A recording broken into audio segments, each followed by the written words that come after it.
Hello and welcome to another episode of the Duct Tape Marketing Podcast. This is John Chance. My guest today is Clare Price. She's the president and CEO of Octain Growth Systems, the systems, process, and tools company that helps you take control of your marketing through smart execution. And she's also the author of a book we're going to talk about today, Smart Marketing Execution: How to Accelerate Profitability, Performance, and Productivity. So, Clare, welcome to the show. Thank you, John. Very nice to be here. So, give me a little bit about your. I gave kind of the bio, scripted bio, but give me a little bit of your kind of your backstory, your entrepreneurial journey. Like, how do we get to here? Well, I started developing the system about 10 years ago. I released a series of what I would call playbooks Mm, about for small business marketing because you see, well, first of all, I want to say something why I'm so honored to be here with you because I consider you to be the pioneer of small business marketing systems. And I think everything that I have in my book and what other people have done was really built on the foundation that you laid. And oh, well, it's kind before I get into my stuff, I had to say that. So, looking at that, about 10 years ago, I started seeing an issue with small business marketing, and that is a lot of small business owners lacked strategy. They of. lacked Yeah. a ability to do they got goals, whether they worked with a marketing agency or with a coach or whatever. They got goals and they dived right into implementing those goals. Right. What I found was missing was that there was a gap between strategy and action. And I started looking at ways to help business owners close that gap. And that is what led eventually over the last 10 years, really experimenting with different approaches, different systems to being able to develop something which I believe right now anybody with marketing experience, a little bit of marketing experience, can take the book and really learn how to develop a strategy for a small or medium sized business. Yeah. You're obviously you're preaching to the choir here. I mean, I've said strategy before tactics probably 6 billion times, in the last 30 years. But one of the challenges, and I'm curious how you've encountered this. One of the challenges I find is that you can say the word strategy to people until you're blue in the face, and they don't really know what it means. And in fact, the part of the challenge is that if you Google the term marketing strategy, you will find a list of blog posts that basically 15 tactics will be listed. So how do you get somebody? How do you differentiate between a tactic and what you're calling strategy? Well, the way that we do it is we've developed six canvases that focus Hmm. on six core areas of business growth, and that's brand development, brand power, customer acquisition, message clarity, market expansion, sales enablement, so marketing and sales working together, and product marketing or product innovation. Right. And the way that we develop strategy, I think is very unique for small businesses, is we ask a series of discovery questions, and the way that we get to the answers of those questions is by having our clients work through a series of worksheets, assessments, and tools. What that does, John, is that actually has them developing strategy while they're thinking everything through. And at the end, they do have a strategic blueprint for those specific areas. Right, right. So what have you found? And you have a section on this, so I'm going to go there and let you kind of talk about it. But what have you found are some of the biggest growth killers? Particularly for small businesses. I think the biggest growth killer is the uh, trial and error marketing, churn and Yeah. burn marketing, going out Right. and imagine. I know you've had this experience. I bet everyone in your audience has had this experience where you got to do goals. Okay, we're recording this at the end of October, so everybody's thinking 2023 planning, Right. right? So people get into the room, it's an offsite, maybe there's great food, there's pastries, and everybody settles into their chair in front of a huge whiteboard. And there's a facilitator, sometimes not, and they scribble furiously for 2 or 4 hours, and the whiteboard is completely filled, and everybody's got their goals and their desired approach or the direction circled, And at the end of that exercise, the CEO or the CMO, marketing director, stands up and says, okay, everybody, let's get it done. What happens is everybody jumps out of their chair and goes and does what they know how to do. Mm, What is missing and what we really focus on in smart marketing execution is looking at the alternatives, not just jumping into the tried and true. Let's go do social media. Let's go do Facebook ads. Let's go do, uh, video right. advertising or whatever. But let's look at the alternatives for the goal that you want to set or that you have set. And then we benchmark those alternatives using a set of data. And that data includes looking at team capabilities, looking at resources, looking at timeline, looking at budget. In fact, in my book, in chapter 9, the Smart Execution chapter, there's actually a formula where you can benchmark the projected revenue minus the cost, divide that by the time frame, and come up with a growth score. Mm. And when you do that, you can actually literally using data show what is likely to have a better return on investment than something else. So that's the approach we take. So one of the things that I certainly found early on working with small business owners is that, I had my toolbox of traditional marketing things, but when you work with a small business and you've alluded to some of these, I mean, you get into operations, what is traditionally seen as operations, maybe you get into what is traditionally seen as finance. I mean, how do you manage the fact that somebody is hiring you to do marketing, but you can't really do marketing if you don't get into every aspect of their business? And that's why one of the things that I'm doing with Octain is developing what I call a ecosystem of Right. partners. And so if somebody does, I do see a finance problem, I do see an operations problem, I have perhaps a fractional CFO that I can refer them Hmm. to, Mm. or a fractional business coach that can address that problem. And the key part of having the ecosystem is we work together. We Right. don't just hand off a referral and say, okay, you go do your thing, and then when you're done, we'll restart marketing. We work really as a team, and Yeah. I'm really looking for preferred partners that, and some are already listed on my website, that can be part of this ecosystem. Yeah, and I actually think that's a practice that more marketing consultants, more consultants in general ought to do. You think about all the various areas that every client you work with, whether, they probably have an accountant already and they maybe have a coach, an executive coach. And I mean, I think all of these professionals that serve a client, wouldn't the client be served better if we all work together? Exactly, 100%. Yeah. And it's odd because it's rarely done. Um, And and, and sometimes what you might propose gets pushback from another professional. I always pick on accountants because it's so easy to do. Um, that where if they truly understood what you're proposing, they might be behind it. And so I think it really, you instead of being counter, it's like you're all working for the mutual good. Exactly. And one of the things that we say that Octane is really a marketing operating system, Mm, because we are not looking at it from a standpoint of just being, let's find a program, let's find a campaign and try it and see if it works. It's a combination of strategy, execution, and in our case, automation. So we will yeah, yeah. also look at the automated systems that are in place. When you can explain to a financial professional or a business professional the idea of marketing from an operation sense, which is very common at the large corporate level, Hmm. not so common at the mid-market level. I think they have a better understanding, and I think they're more willing to kind of kind of get into that partnership.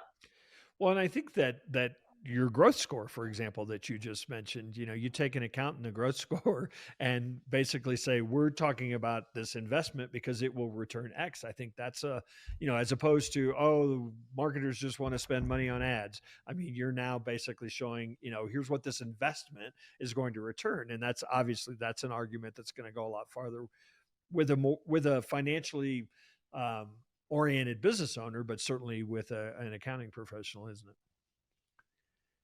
Absolutely. So I meant to actually ask this a little earlier. You know, you specifically have the word execution in the title of the book. How do you how do you how do you differentiate between execution and say planning? The way that we differentiate it is that we call the planning the blueprint, our Hmm. strategic blueprints, and Right. the execution is the roadmap. Right. So the blueprint is how are we going to build this, and the roadmap is once we know what we want to build, how are we actually going to get from where we are today to the destination? And the key part of smart execution is actually building that roadmap out so that people are, again, not just doing what they know how to do or what they've scrawled on a napkin or a whiteboard, but we do roadmaps for clients that are similar to a customer journey, Hmm. similar to a product development roadmap, so that they actually can see month by month what their goal is, where they're going. So we do, similar, have done a similar kind of approach for years. And one of the things that often happens is there's huge gaps. There's huge things they're missing. They want to do it all. How do you help a business owner prioritize? Again, if they throw enough money at something, obviously everything could be a priority, right? But how do you in real life, help somebody prioritize, what's on the roadmap? And the gross score comes into that, and Hmm. it also the just in general what the likelihood of success is, also what the urgency is. Those are some of Yeah. the ways that we help them Yeah. prioritize. Yeah. So you mentioned the accelerators, and really there's a good half of the book is really built on unpacking those. And by the way, great tools, worksheets in the book. I'm sure that we'll at the end I'll invite you to tell people where they can find those in real life as well as in the book. But let's talk about a couple of the growth accelerators. A lot of small business owners, when they hear brand development, all the brand kind of words, they either feel like it's a bunch of fluff or it's not for them, or they minimalize it and say, "Oh yeah, I've got a logo. That's that's my brand." How do you help somebody understand the importance of brand development? We have a tool as part of the Octane Growth System, as part of the brand accelerator, called a value grid. That is my core tool that every client has to go through. And what it does is, again, it replaces the traditional, I will call it, agency approach. Because if you Hmm. if you think about the traditional agency approach, what happens when you're going to do brand values, right? Again, everybody's in that room, they throw a Hmm. bunch of words up on the whiteboard, they circle the words, everybody agrees on the top three, five, or seven. They leave the room, and the agency puts a sentence against them. Right?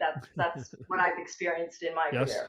Yes. What we do is we have our value grid starts with those values, so same start, but we also define the value based on a dictionary definition, so everybody has the same definition of the value, and they're not Mm-hmm. self defining the value. Sure. That's number one. Number two, we ask them why that brand is important to the company, and we ask them to really give us a reason behind the value. How does that change the company culture? How does that change the customer experience? How does that really relate to the day-to-day employee experience? And then the fourth step is we ask them to give us the why and the what. So the what is how are you living that value every day in your business, and Hmm. that's actually put in a grid style with a lot of detailed information, and the values do come out of that, and then they're tied to the company culture, they're tied to the employee experience, and they're tied to the customer experience. Yeah, I think people really underestimate. A lot of times when they think of brand, it's like, what's the public face? Yeah, I think they really underestimate the internal culture of the employee experience, because that's really when it really comes down to it. That's especially in small businesses. That's how your brand is experienced is through your people. Absolutely. Probably less Absolutely. from like your television ads, right? So really an important part that I think is missed often. Um, Chapter 5 talks about, and it's one of the accelerators you talk about, message clarity.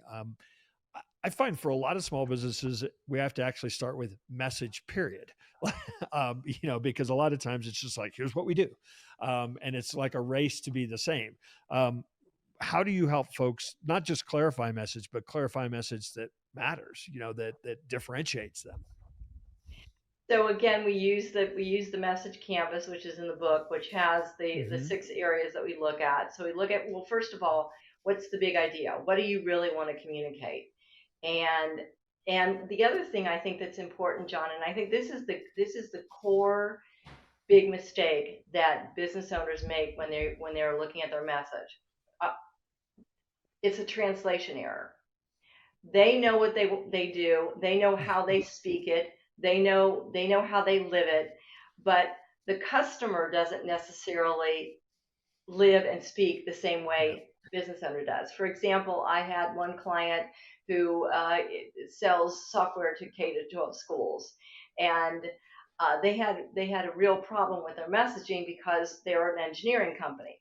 They were selling to superintendents of schools, public information officers, um, and a whole different culture of people with a whole different set of ways of looking at the world. And so they would come in with feeds and speeds, and the school people were like, well, we don't understand this. What is this? So we ended up doing a lot of work on the messaging there to translate the true benefit, the benefit to the customer, the Yeah. benefit that the customer was living day to day. And I think that's the other mistake that a lot of happens with messaging is people go with a very surface message, like, okay, what's our benefit? Okay, well, our benefit is, faster, cheaper, better.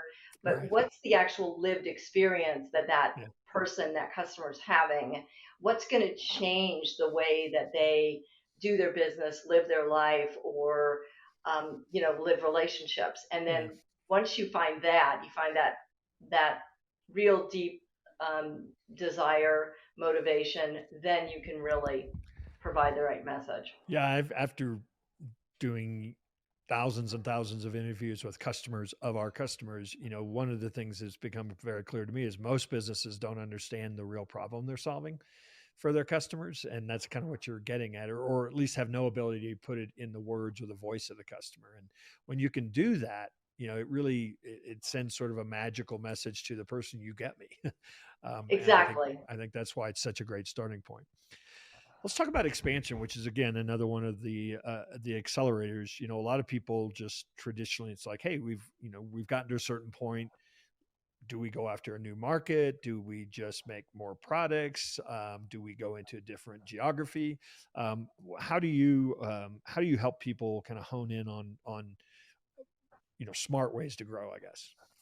Well, I look at market expansion, and I'll use an overused term, and hopefully you'll forgive me, the land and expand Hmm. approach to expansion, which is finding your core niche, finding that core area where you're the strongest, and then moving out from there. I tell my clients it's a pie, not a circle, because what I typically find is that people want to get customers everywhere, especially when Yeah. they're startups, and so they're sort of creating dots in a circle that never ever get connected. But if you look at it as a pie where there's a starting point, and from the starting point you sort of expand out from there, you look for related niches. And I have a chart in my book that talks about Hmm. when my first consulting, after leaving the corporate world, was in real estate marketing and branding, and it was great until 2009 came along.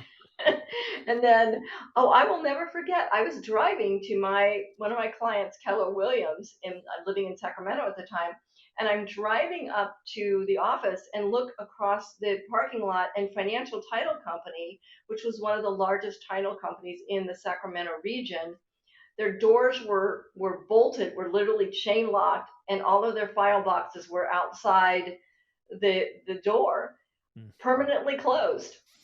Hmm. Uh, the real estate marketing and branding that I was doing disappeared very quickly, as you can Yeah. well imagine. Yeah. I had to find a new niche. So what I did was I looked at what are the characteristics of what a real estate person is dealing with in terms of branding, and then what would be similar professions. So, for example, real estate, they're all selling the same product.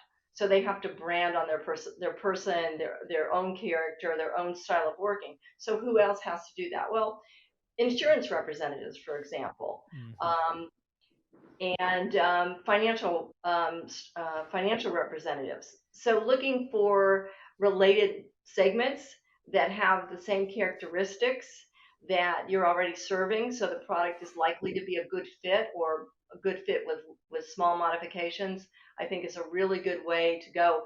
And it's particularly valuable for those companies that don't have a huge marketing budget, who Right. need to, kind of take it slow, so they can take advantage of the next door neighbor, if you will, in terms of the customer segment. Awesome. Well, Claire, we have run out of time, but I'd sure love it if you'd invite people to where they can find the book, where they can find out more about your work. Okay, well, I want to let your audience know, John, that I do have a special offer for them. If they Awesome. go to octanegrowth.com/myoffer and click the link, they'll be given a free download of the first chapter of the book, and they'll also be able to set up a 30-minute discussion consulting call with me. If they want to purchase the book is available on Amazon, Barnes and Noble, and all of your regular channels. There's also links to those on my website. And I just want to again thank you very much for the opportunity to speak with you and with your audience. Well, thanks so much for stopping by and taking time to stop by the Duct Tape Marketing Podcast. And hopefully we'll run into you one of these days out there on the road.